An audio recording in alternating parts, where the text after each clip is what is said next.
Ladies and gentlemen, a very good afternoon to all of you here in the ballroom in Hong Kong, and good morning, good afternoon, and good evening to those online who are joining us from around the world. It is my pleasure to welcome you to the 2021 Yidan Prize Summit. Let me first introduce myself. My name is Desmond So, and I'm delighted to be your Master of Ceremony today. We are gathered here because we all believe in the power of education. 2 years into the COVID-19 pandemic, we have seen immense disruption to education around the world. How can we find solutions to the biggest challenges of our times? And how can we make the world better through education? Today's summit gathers policymakers, educational practitioners, innovators, philanthropists, and business leaders from around the globe to discuss solutions to these challenges. Now, before we start the event today, I would just like to go over a few housekeeping matters. The first one applies to those of us in Hong Kong only. As mentioned earlier, to comply with COVID-19 requirements, we invite all of you to keep your masks on unless you're eating and drinking. There have been sanitizing wipes and mask covers provided on your tables for your usage. And if you take photos today, we do invite that you keep your mask on for those photos.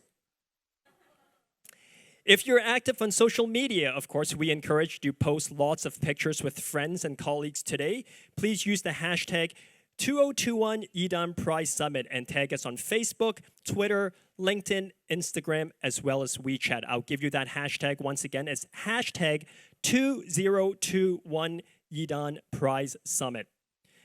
Last but not least, please ask lots of questions today. We're delighted to welcome speakers from around the world.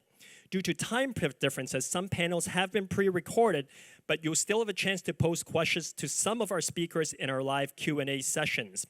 For those in Hong Kong, please ask questions using the QR code, which is on the back of your program. Just scan that QR code on the back of the program, and you will be led to a questions page. For those joining live stream, a link will be shared online. Now, please sit back and enjoy today's program. We hope you'll have a wonderful time with us in the next few hours. To kick the afternoon off, we'd like to show you a brief video which will tell you more about the Yidan Prize Foundation as well as the amazing work of our laureates. Please enjoy.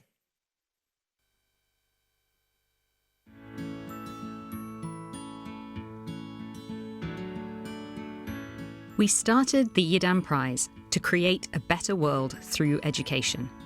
If we want people to live longer, healthier, safer lives, we need quality education for all. Every year, our independent judging committee reviews nominations for individuals and teams who are shaping the future of education.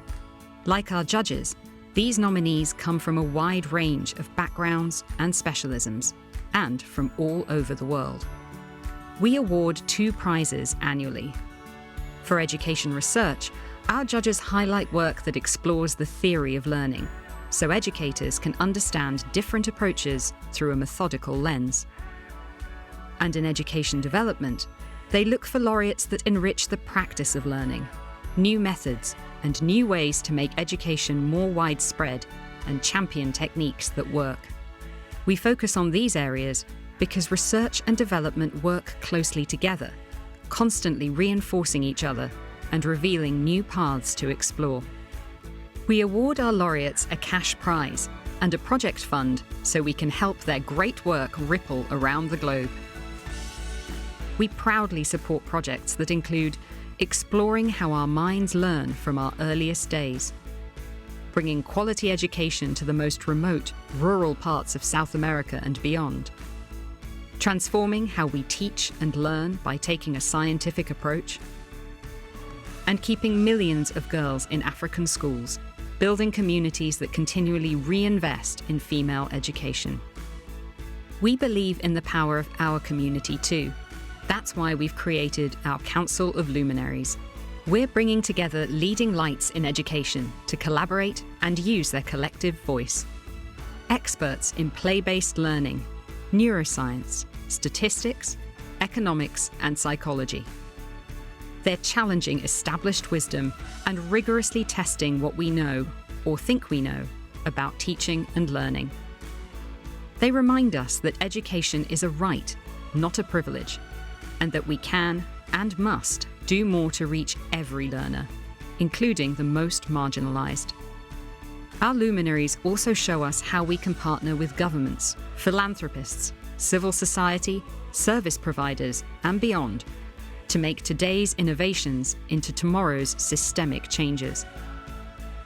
Together, we're drawing attention to work that's breaking cycles of exclusion, poverty, and narrow views of what's possible, and creating cycles of security, success, and unlimited potential.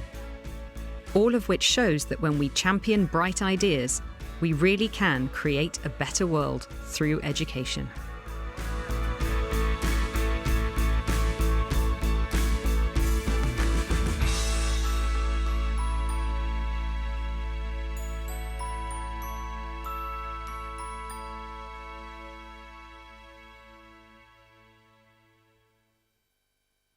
Dr. Charles CHEN Yidan established the Yidan Prize in 2016 to create a better world through education. At this time, please join me in welcoming Dr. Chen, founder of the Yidan Prize, to come on stage to make his opening remarks. Dr. Chen.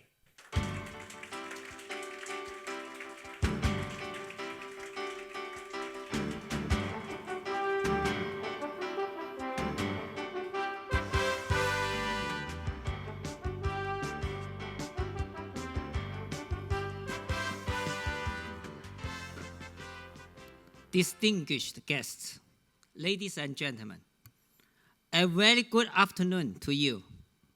A warm welcome to our guests joining us online around the world, and to our guests here in person in Hong Kong.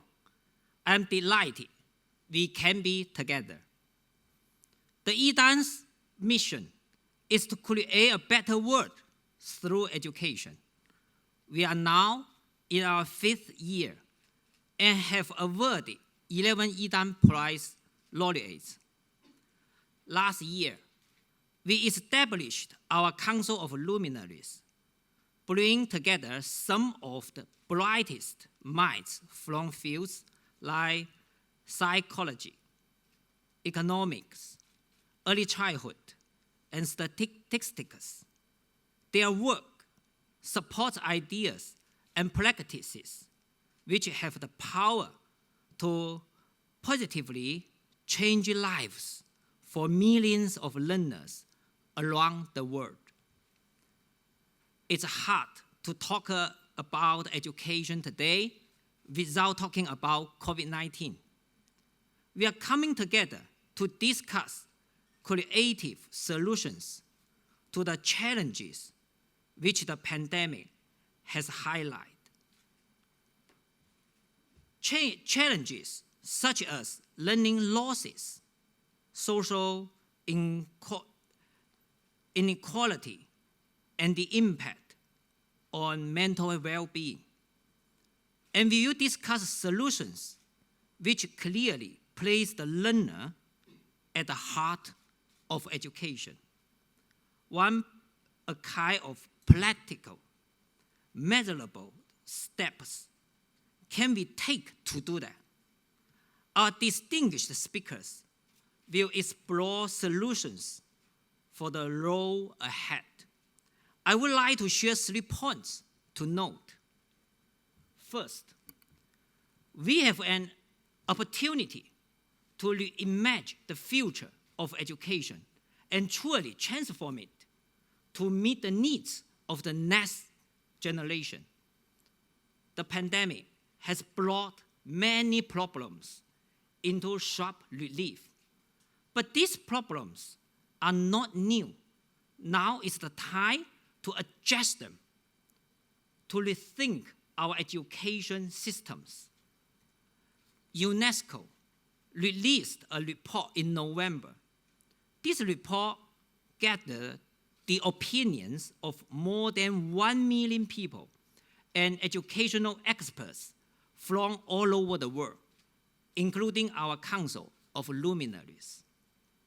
It calls for deep reflection on what kind of society we want to build. A society where every child has access